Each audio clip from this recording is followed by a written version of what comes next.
Comitê de Acompanhamento de Obras aponta série de erros que teria prejudicado a revitalização da Avenida 9 de Julho em Ribeirão Preto. Obra vai passar por nova licitação, enquanto comerciantes sofrem com prejuízos e crimes. Sem perspectiva alguma de melhoria. Essa é a situação que moradores e comerciantes da Avenida 9 de Julho vivem desde o início da revitalização do espaço, durante a implantação do corredor de ônibus no local. Os trabalhos estão paralisados, sem qualquer previsão de retomada. Para esse advogado, membro do Comitê de Acompanhamento de Obras, o procedimento tem erros desde o início da licitação. Pela complexidade da obra, poderia ter sido feita uma licitação referente à técnica e menor preço, né? Mas foi feita, na verdade, somente em relação a menor preço. Justificaria para você captar no mercado empresas que realmente têm condições de fazer a obra, né, da forma que se espera. Mas, por outro lado, nós sabemos que a verba do PAC direcionada para essa obra toda, ela é baseada no PAC Mobilidade, né, que prevê justamente o corredor de ônibus. Então, eles aproveitaram essa licitação para fazer a revitalização da avenida também e fazer as galerias na Rua São José e na Marcondes Salgado, da avenida até a Francisco Junqueira. A construtora alegou que encontrou uma galeria que não constava no projeto e prejudicou o andamento dos trabalhos, orçados em 30 milhões de reais. Problema que teria resultado na prorrogação da entrega do primeiro trecho da obra. Ela basicamente informa que descobriu durante as obras uma galeria de concreto embaixo da Rua Marcondes Salgado, de mais ou menos 1 quilômetro de extensão, que inviabilizaria a obra, né, como um todo, porque o custo aumentaria muito para eles, né? Então, eles se basaram nisso para dar uma paralisada na obra. Nesse meio tempo, a Prefeitura emitiu algumas notificações para eles. A construtora respondeu que não ia continuar a obra referente a isso enquanto não fosse aditado o contrato ou feito algum aumento em relação ao pagamento, né? E a Prefeitura sempre insistiu no sentido de que ia continuar o projeto da forma original. Inclusive, tem essa contradição apontada pela construtora no processo, em que a Prefeitura assume que vai ser necessário fazer um novo projeto, né, para finalizar a obra. O contrato foi rompido pela Prefeitura e aberta uma nova licitação. Só que a empresa conseguiu na Justiça o direito de retomar as obras. A Prefeitura recorreu. Em segunda instância, o desembargador manteve a rescisão do contrato, só que sem os prejuízos que ela poderia causar à construtora, como multa milionária, retenção do seguro da obra e proibição de participar de novas licitações na cidade. Nós entendemos que a Prefeitura deveria ter aberto um prazo para a construtora se defender em relação à rescisão, né, a informação da rescisão, e na questão da inabilitação para outras licitações também, que seria um processo à parte, um processo administrativo à parte.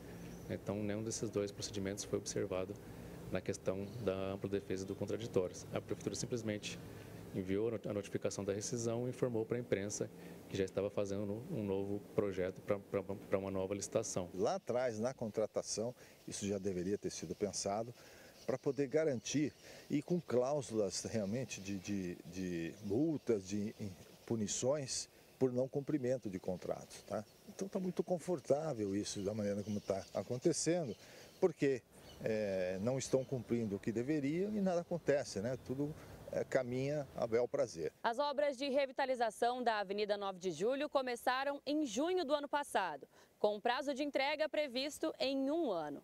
7 meses depois, apenas 8% dos trabalhos foram realizados, até o contrato ser rompido.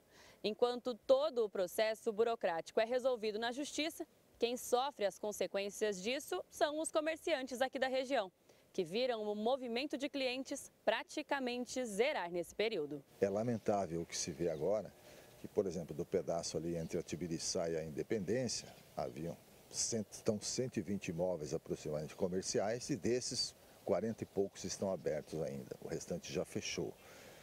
Então existe o grande risco de ter uma fuga desses consumidores para outros locais e criar a cultura de comprar em outros locais. Se for a única fonte de renda do comerciante, fatalmente ou ele vai fechar as portas, ou vai partir para um outro local, ou vai partir para um outro negócio, porque certamente nós ainda temos uma insegurança muito grande. E quando isso deve retomar, se retomar? Nós temos que bancar do nosso dinheiro, vamos dizer, da pessoa física, porque o pessoal, como não tem vindo, né? Então a gente não está vendendo, eu não estou produzindo, eu não tenho nem água para minhas funcionárias beberem. Nós estamos comprando para que elas possam utilizar, porque eles fecham devido à obra, então nós já estamos um prejuízo há mais de 6 meses. Não bastasse o prejuízo econômico, lojas e imóveis vazios começaram a ser invadidos. O Jornal da Clube mostrou na última semana que relógios de energia, hidrômetros, canos de água e outras peças de metal tinham sido furtados.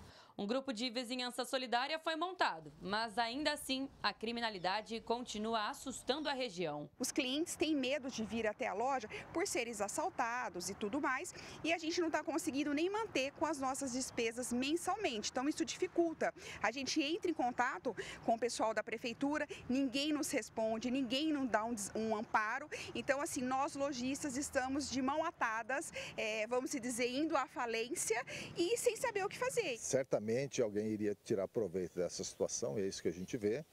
Então, no mínimo, oferecer segurança pública ou privada para os estabelecimentos, para os cabos de fiação elétrica também, dos postes, para poder preservar pelo menos o que tem e minimizar o prejuízo desse pessoal, né? Mas não é isso que a gente vê, esse abandono, essa falta de movimento, falta de pessoas, permite que os desavisados vão lá e tentem levar vantagem, saqueando lojas, saqueando cabos elétricos e muito mais, e a gente só tem que lamentar novamente. Alice Carvalho para o Jornal da Clube.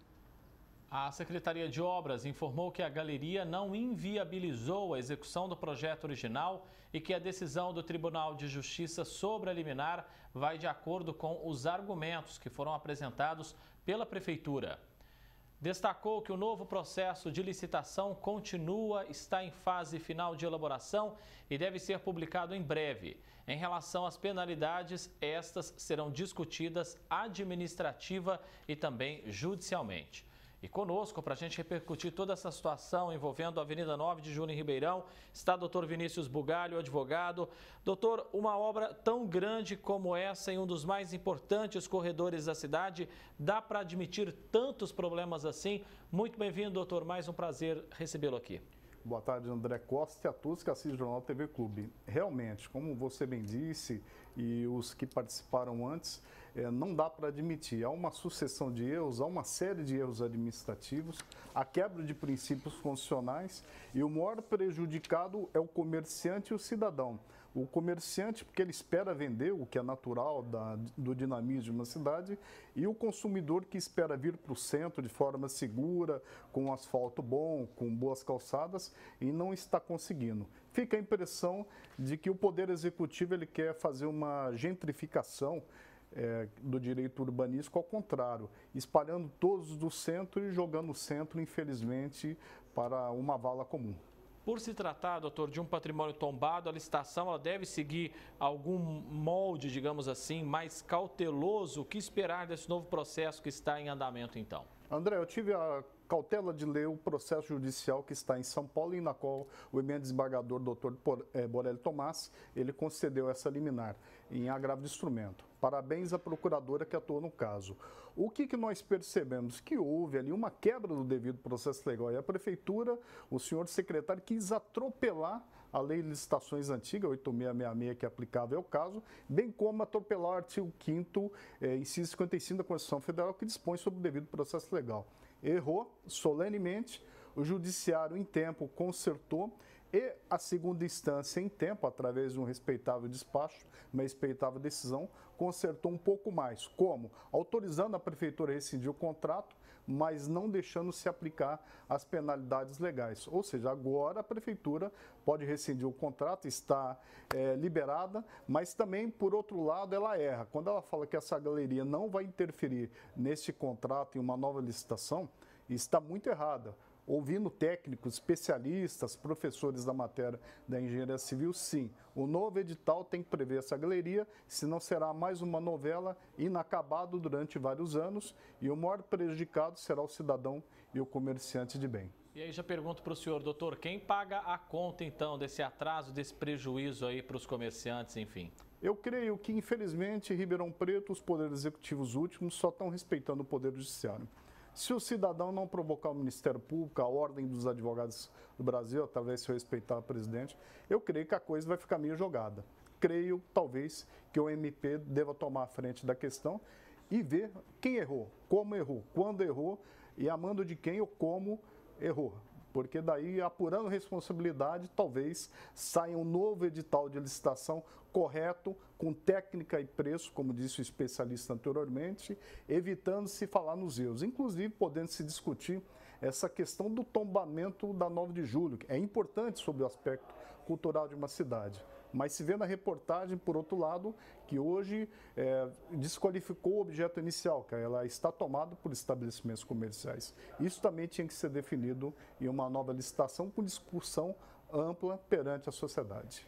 Agora, a gente sabe então do prejuízo, né, que os comerciantes estão sofrendo aí com toda a situação envolvendo a Avenida 9 de Julho. E se não bastasse o problema relacionado à obra, tem também a criminalidade. É só prejuízo para esses comerciantes. Sim, a criminalidade, segundo ouvi de especialista hoje de manhã, ela aumentou muito na região, porque não tem tráfego de veículos, não tem tráfego de viaturas, e daí o meliante se sente à vontade para cometer os pequenos delitos, na qual o Estado demora um pouco mais para alcançar e mandar para a cadeia. Isso também é uma decorrência do mau planejamento da Prefeitura. Planejou mal, licitou mal, desconsiderou no edital falhas gritantes, e hoje o cidadão está pagando por isso, principalmente comerciantes. Desse jeito, vai fechar 100% dos estabelecimentos comerciais do trecho que está sendo prejudicado pela obra. Vamos seguir acompanhando para saber os próximos capítulos de toda essa novela. Doutor Vinícius Bugalho, advogado, agradeço mais uma vez a presença do senhor aqui no Jornal da Clube, viu, doutor? Igualmente, um abraço, uma boa tarde.